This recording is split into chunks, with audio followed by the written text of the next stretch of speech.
So I'm out here in the French Quarter all year long, walking around, and I get a lot of messages from people asking me, what's the best way to get around the French Quarter? Now, sometimes when it's busy, the easiest way to get around is just to walk.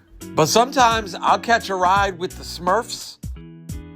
Now, I don't know what the hell this is, but if you got one of these and it's got some air conditioning on a hot day, this might not be too bad. Now, you can make some tracks in the French Quarter if you got one of these four-wheelers, especially if it got a bloody Friday the 13th Jason mask on the front. Even better if you know how to ride a wheelie. Everybody's going to get out of your way.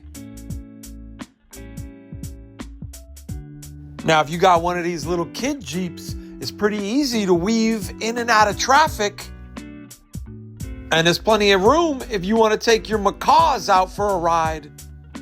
And speaking of taking the bird out for a ride, if you got one of these crow kites, you could just tie it to the back of your bike and go out for a cruise around the French Quarter.